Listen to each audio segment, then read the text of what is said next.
I was 26 years old when I realized my family didn't actually know who I was. Not really. To them, I was Katie, the quiet one, the practical one, the one who answered phones and filed paperwork while my sister Stephanie lived the life they'd always imagined for her. When I sent the group chat an invitation to my awards ceremony, I didn't expect much. But I also didn't expect my father Dennis to laugh out loud and type back, "Just a lowly secretary getting a participation trophy?" I didn't expect my sister to respond with, "We're busy going to dinner that night. Maybe next time." And I definitely didn't expect my mother Marcia to simply like both of their messages without adding a single word of her own. I stared at my phone for a long time. Then I typed back, "That's fine." And I meant it. Because what happened that night, while they sat in some overpriced restaurant, scrolling through their phones, changed everything. Stay until the end, because the fallout didn't just crack our family. It shattered it completely. If you're enjoying this video, please subscribe and grab your popcorn for what is about to go down. Growing up, I learned early that love in our house wasn't distributed equally. It was earned. Or rather, it was given freely to Stephanie, and the rest of us, mostly me, had to work for scraps. Stephanie was 3 years older, and from the time she could walk, she owned every room she entered. She was loud, charismatic, prone to sudden emotional outbursts that required immediate attention. I was the opposite. I read books in corners. I did my homework without being asked. I got good grades, stayed out of trouble, and somewhere along the way, I became invisible. My parents never said it out loud, but their actions were clear. When Stephanie failed her college entrance exams, Dad hired a private tutor and paid for test prep courses. When I passed mine on the first try, he said, "Good. That's what you're supposed to do." When Stephanie got fired from her third job in 2 years, Mom spent weeks on the phone helping her find something new, updating her resume, calling in favors. When I got my first office job at 22, she said, "Well, at least it's stable." Stephanie lived at home rent-free until she was 28. I was expected to contribute to groceries by the time I turned 19. When I moved out at 24, no one helped me pack. Stephanie threw a fit about me taking the good lamp from the hallway, and Mom made me leave it behind to keep the peace. I didn't fight it. I never fought it. I just adapted. If you've ever felt like the backup child in your own family, stay with me. You need to hear what happened next, ***. By 26, I'd worked my way up from a receptionist to an executive assistant at a mid-sized tech firm. It wasn't glamorous, but it was respected. I coordinated schedules for 3 senior directors, managed budgets, handled sensitive client communications. I was good at it. Better than good. And after 2 years of consistent performance, my boss Aaron nominated me for the Regional Professional Excellence Award, a recognition given to one support staff member across 6 states each year. When I found out I'd won, I sat in my car in the parking lot and cried. Not because I was shocked. I'd worked hard. I deserved it. But because for the first time in my life, someone had seen me. Really seen me. The ceremony was scheduled for a Friday evening at a downtown hotel. There would be a dinner, speeches, a plaque. Aaron told me I could bring up to 4 guests. I thought about who I'd invite for all of 10 seconds. My parents. My sister. And my coworker Laura, who'd become a real friend over the past year. I sent the group chat a message with the details. Professional but warm. I even included a line that said, "It would mean a lot to have you there." I watched the read receipts pop up one by one. Stephanie's response came first. "We're busy going to dinner that night. Maybe next time." Then Dad's. "Just a lowly secretary getting a participation trophy?" Face with tears of joy, and finally, Mom liked both messages. That was it. No follow-up. No congratulations. No, we'll try to make it work. I sat on my couch staring at the screen, waiting for the hurt to hit. But it didn't. Instead, I felt something else. Clarity. I typed back, "That's fine." And I turned off my phone. The night of the ceremony, I wore a navy dress I'd bought for the occasion and drove downtown alone. Laura met me in the lobby with a huge grin and a small bouquet of flowers. "You look amazing," she said. I smiled. "Thanks for coming." "Are you kidding? I wouldn't miss this." The event itself was beautiful. They called my name, and I walked up to the stage while people I'd never met applauded. Aaron gave a short speech about my work ethic and reliability. I shook hands with the regional VP, accepted the plaque, and said a few words about gratitude and growth. Afterward, Laura and I had dinner at the hotel restaurant. We talked about work, life, everything except my family. It was one of the best nights I'd had in years. I didn't think about my parents or Stephanie until I got home and turned my phone back on. 17 missed calls. 43 text messages. All from Dad. My stomach dropped. I scrolled through the messages. They started around 8 p.m., right about the time my name would have been announced. The first one was a screenshot. It was from the company's LinkedIn page. A professional photo of me on stage, holding the plaque, standing next to Aaron and the VP. The caption read, "Congratulations to Katie Brennan, this year's recipient of the Regional Professional Excellence Award. Katie's dedication, professionalism, and leadership have set a standard for excellence across our organization." Dad's message beneath the screenshot, "Katie, what is this?" Then another. "Is this real? Why didn't you tell us it was a big deal? We thought it was just some office party. Call me right now." I didn't call. I read through the rest. Mom had chimed in too, suddenly very concerned. "Sweetie, we didn't realize. You should have explained it better." Stephanie sent one message. "Wow, okay, so you're just going to make us look bad now?" I put the phone down and went to bed. If you think this is where I caved and called them back, keep watching. Because I was done playing their game, ***. The next morning, I woke up to find my parents' car in my apartment parking lot. I hadn't even finished my coffee when the knocking started. I opened the door to find both of them standing there, dressed like they were heading to church. Dad's expression was strained.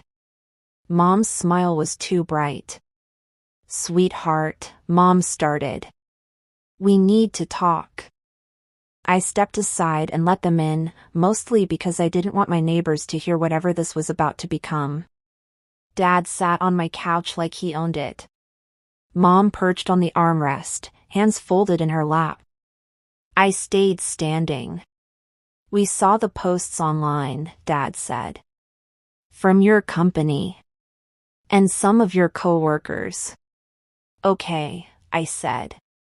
"Katie, why didn't you tell us this was such a big deal?" Mom asked, her voice edging toward hurt. "I did tell you. I sent you the invitation. It had all the details." "You said it was an award ceremony," Dad said. "You didn't say it was this." I stared at him. "What exactly did you think an award ceremony was?" He shifted uncomfortably. "We thought it was just, some office appreciation thing. Casual." "It was a formal event," I said slowly. "At a hotel. With a keynote speaker and a plated dinner. I sent you the venue name. You could have Googled it." "Well, we didn't know," Mom said quickly. "And you didn't explain." "I shouldn't have had to explain," I interrupted. You're my parents. I told you I won an award. I invited you to the ceremony. You chose not to come. You laughed at me, actually. Dad's jaw tightened. I didn't laugh at you. I was joking. You called me a lowly secretary. It was a joke, Katie. Don't be so sensitive. There it was. The line they always used.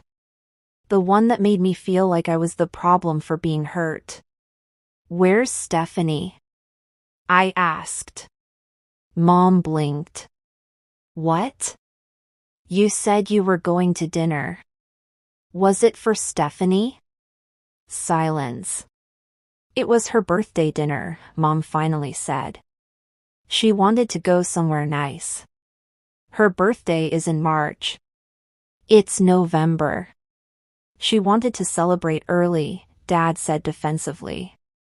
She's been having a hard time at work, and we thought. Let me guess, I said. She needed cheering up. Mom nodded eagerly. Exactly. You understand. I understand that you canceled on my award ceremony to take her to dinner because she was sad. It wasn't like that, Dad said. Then what was it like? Neither of them answered. I want you to leave, I said quietly. Mom stood up, her face crumpling. Katie, don't do this. We came here to apologize. No, you didn't. You came here because you're embarrassed. Because people saw that I won something important and you weren't there. You don't actually care that you hurt me. You care that it makes you look bad. That's not fair, Dad said, his voice rising. You've always been so independent. You never needed us the way Stephanie does. Because you never gave me the option.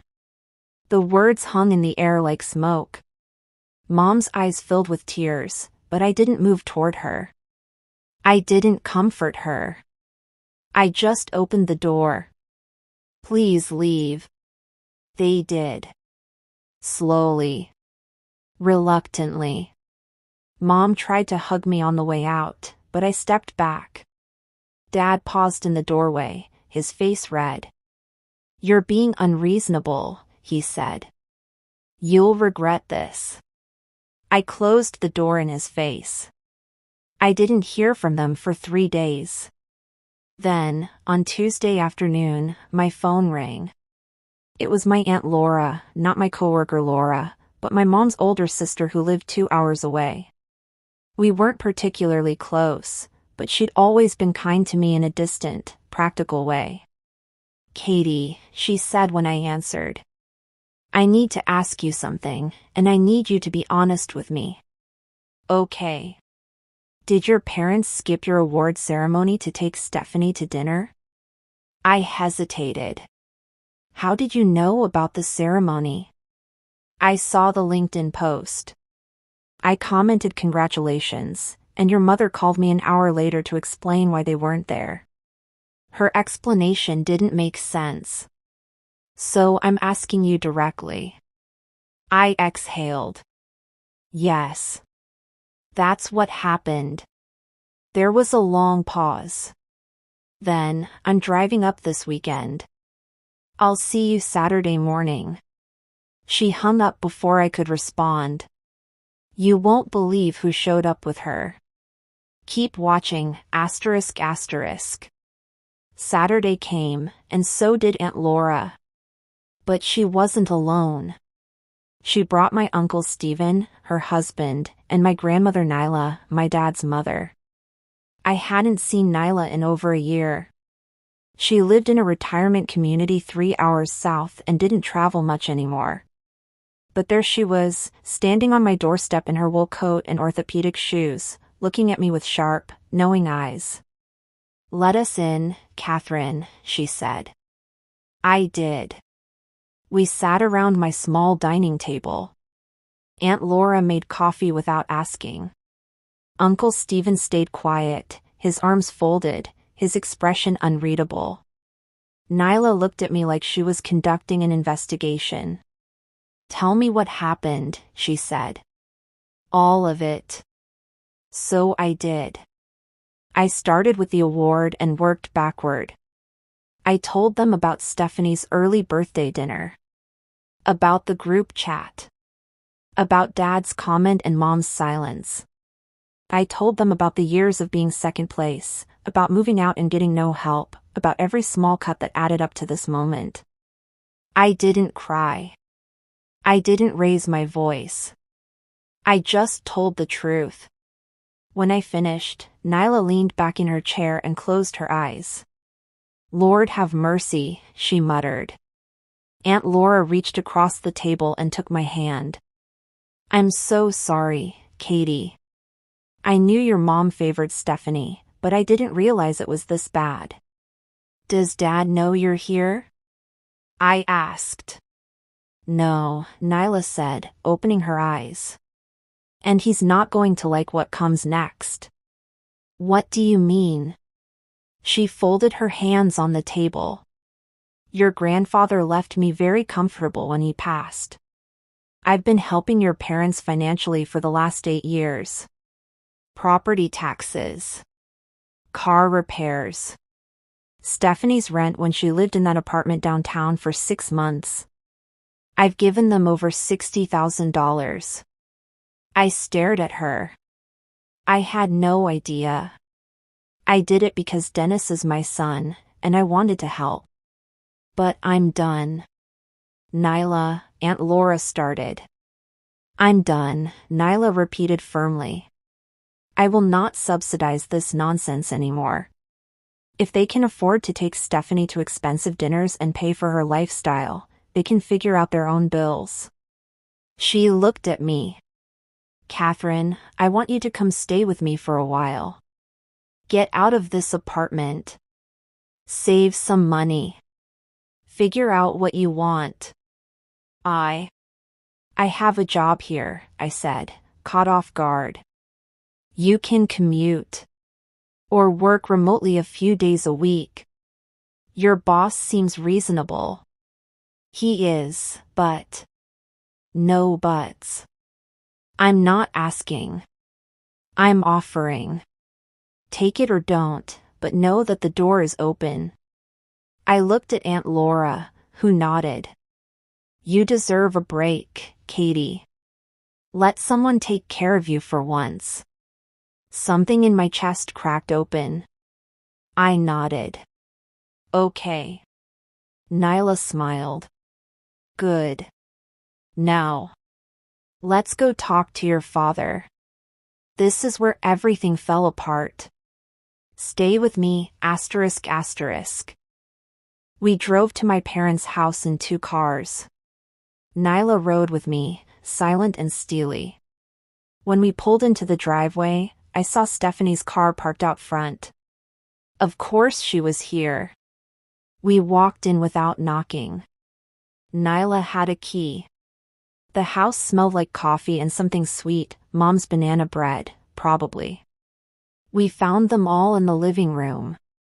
Dad in his recliner, Mom on the couch, Stephanie stretched out across the love seat scrolling her phone. They looked up when we entered. Dad's face went from confusion to alarm in seconds. "Mom? What are you doing here?" "We need to talk," Nyla said. She didn't sit. Neither did the rest of us. Stephanie sat up slowly, her expression wary. "What's going on?" "Catherine," Nyla said, looking at me. "Tell them what you told me." I swallowed hard. This wasn't what I expected. But I did it. I repeated everything. The award. The ceremony. The group chat. The years of feeling invisible. Mom's face went pale. Dad's went red. Stephanie rolled her eyes. "Oh my God, are we really doing this?" Stephanie said. "You're mad because we missed one thing?" "It wasn't one thing," I said quietly. It's been everything. You're being dramatic, she said. You've always been dramatic. Stephanie, enough, Aunt Laura snapped. Stephanie looked at her, startled. Aunt Laura almost never raised her voice. Dad stood up. Mom, I don't know what Katie told you, but she told me the truth, Nyla said. And I've seen enough over the years to know she's right. That's not fair, Mom said, her voice shaking. We love both our daughters equally. Do you? Nyla asked. Because from where I'm standing, you've spent the last decade propping up Stephanie while Katie raised herself. She never needed help, Dad said, his voice loud now. She was always fine on her own. Because you made her be, Uncle Stephen said quietly. It was the first time he'd spoken. Everyone turned to look at him. You made her be independent because you didn't want to deal with two kids who needed attention. So you chose the loud one and forgot about the quiet one. That's not what happened, Mom said, tears streaming down her face now.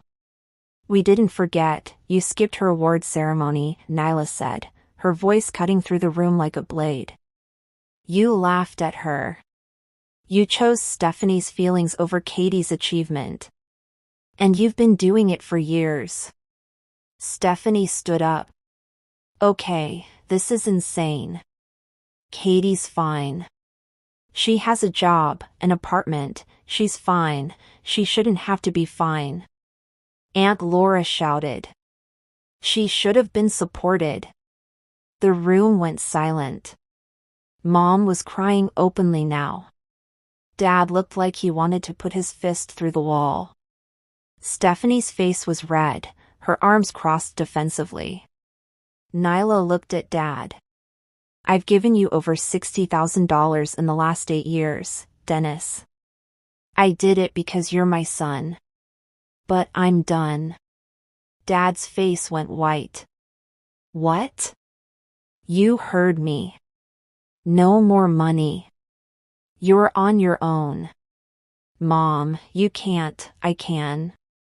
And I am. If you can afford to spoil Stephanie, you can afford your own bills. We're not spoiling her. Mom cried. She's struggling. She's 29 years old, Nyla said. And she's struggling because you've never let her fail. Stephanie's mouth fell open. Are you seriously blaming me for this? I'm saying you've been enabled, Nyla said calmly. And it's not helping you. Screw this, Stephanie said. She grabbed her purse and stormed toward the door. She stopped when she reached me, her eyes blazing. You know what, Katie? You've always been a selfish, uptight. Finish that sentence and you'll regret it, Uncle Stephen said, stepping between us. Stephanie glared at him, then at me. Then she left, slamming the door behind her. Dad sank back into his chair, his head in his hands. Mom looked at me, her face desperate. Katie, please. We can fix this. I don't think you can, I said. And I walked out. Nyla, Aunt Laura, and Uncle Stephen followed. If you think they came crawling back, you're half right. But not in the way you'd expect, asterisk asterisk. I moved in with Nyla 2 weeks later. Her retirement community had guest accommodations, and she pulled some strings to get me a small unit next to hers for a reduced rate. Aaron was understanding when I explained I needed to work remotely a few days a week, and I made the commute into the office on Tuesdays and Thursdays. Life became quiet. Nyla and I had coffee together most mornings. She taught me how to make her famous lasagna. We watched old movies and did crossword puzzles and didn't talk about my parents unless I brought it up, which I rarely did. I heard from Mom constantly for the first month. Texts, calls, voicemails.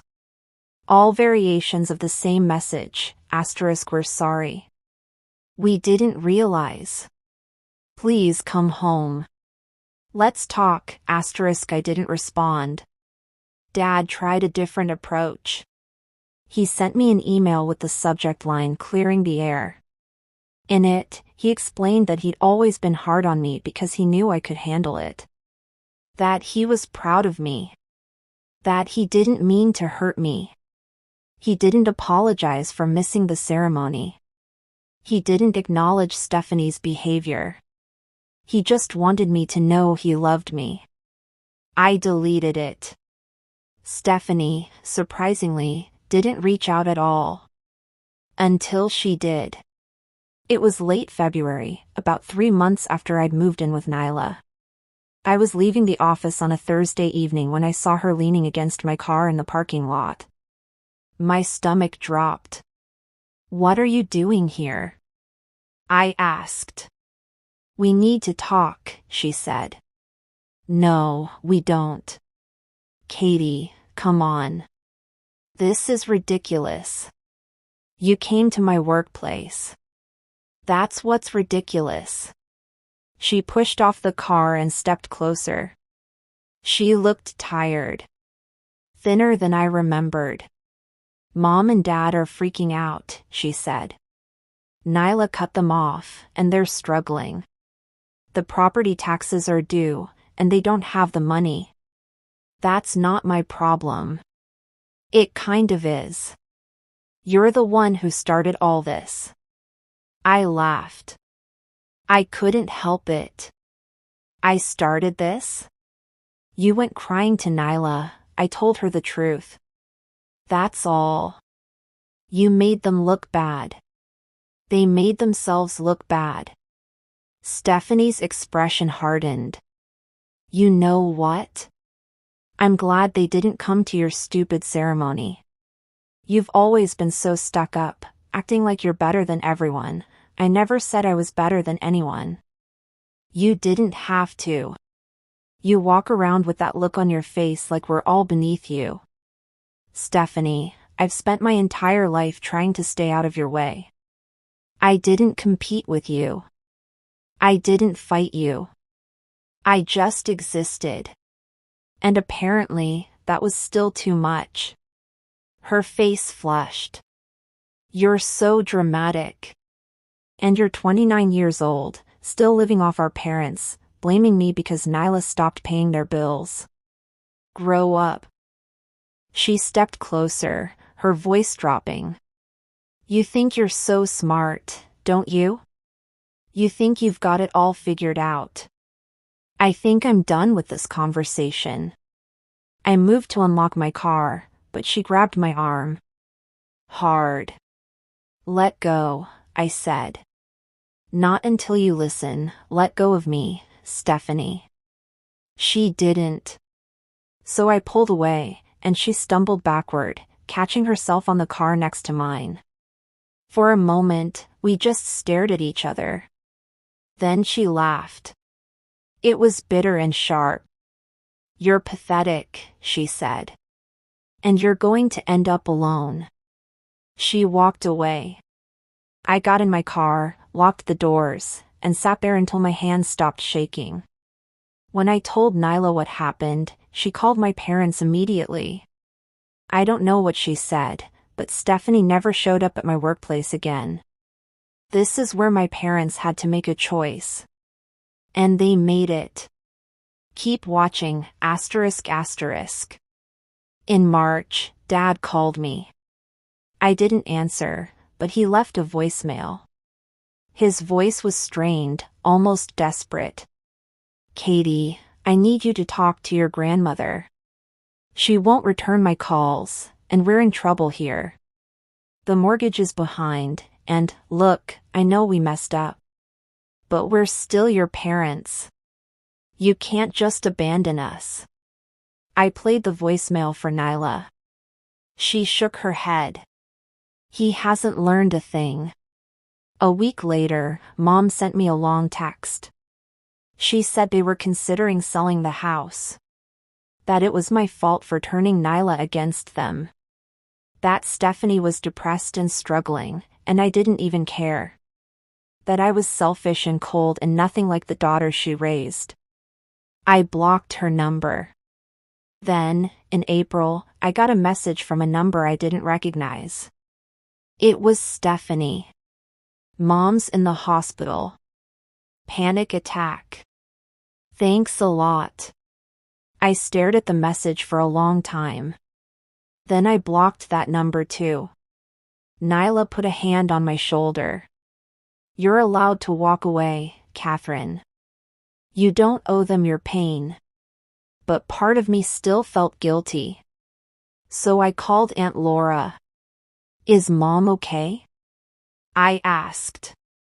She's fine, Laura said. She had an anxiety episode. They kept her overnight for observation, but she's home now. Did Stephanie tell you to call me? No. I'm calling because I want you to know you're not responsible for this. Your mother's anxiety is not your fault. Their financial trouble is not your fault. You set a boundary, and they didn't respect it. That's on them. It doesn't feel that way. I know. But it's true. I hung up feeling heavier than before. If you're waiting for the big reconciliation, it never came. Here's what happened instead, asterisk asterisk. By summer, I'd stopped hearing from my parents altogether. I didn't know if they'd given up or if Nyla had intervened, but the silence was both a relief and a wound. I threw myself into work. Got a promotion to senior executive assistant. Started taking evening classes in project management. Made new friends in Nyla's community, people who treated me with respect and kindness, who didn't expect me to shrink myself to make room for someone else. I was happy. Or at least, I was healing. Then, in late August, Aunt Laura called. I thought you should know, she said carefully. Your parents sold the house. Oh. They're renting a smaller place across town. Stephanie's living with them. Okay. Katie, they're telling people you abandoned them. That you turned Nyla against them and destroyed the family. I closed my eyes. Do you believe that? Of course not. But I wanted you to know what they're saying. Thanks for telling me. I didn't cry. I didn't rage. I just let it go. They were going to believe what they wanted to believe. I couldn't control that. I could only control my own life. And my life was better without them in it. Here's the part that surprised me most. Watch until the end, asterisk asterisk. It's been 1.5 years now since the ceremony. I'm 28. I still live near Nyla, though I've moved into my own place, a small house I'm renting with the option to buy. I got another promotion at work. I'm seeing someone, a guy named Coleman I met through a friend. He's kind and steady and he actually listens when I talk. Nyla's health is good. We still have coffee most mornings. Aunt Laura and Uncle Stephen visit once a month. I've built a life that feels solid. Quiet. Mine. I haven't spoken to my parents or Stephanie since that day in the parking lot. I don't know if they're doing well or struggling. I don't follow them on social media. I don't ask around. Sometimes I wonder if that makes me cold. But mostly, I just feel free. Last month, I got an email from Mom. The subject line was "Please read." I almost deleted it. But curiosity got the better of me. It was short. She said they missed me. That they were sorry for everything. That Stephanie had moved out and was doing better. That they hoped, someday, I'd be willing to talk. She didn't ask for anything. She didn't make excuses. It was the closest thing to a real apology I'd ever gotten from her. I didn't respond. Maybe someday I will. But not yet. Because I've learned something important over the past year and a half. You don't owe anyone access to your peace. Not even family. Especially not family who only valued you when you were convenient. I spent so many years trying to earn their love, trying to be good enough, quiet enough, easy enough. And it was never going to be enough. Because the problem wasn't me. It never was. Some families are built on love and respect. Others are built on roles and expectations. And when you're cast as the background character in someone else's story, the healthiest thing you can do is write your own. I'm still writing mine. And for the first time in my life, I'm the main character. So here's my question for you. Have you ever had to walk away from people you loved because staying was costing you too much? How did you know it was time? Drop your story in the comments. I read every single one. And if this resonated with you, hit that subscribe button and turn on notifications, because I share stories like this every week. You're not alone in this. I promise, ***.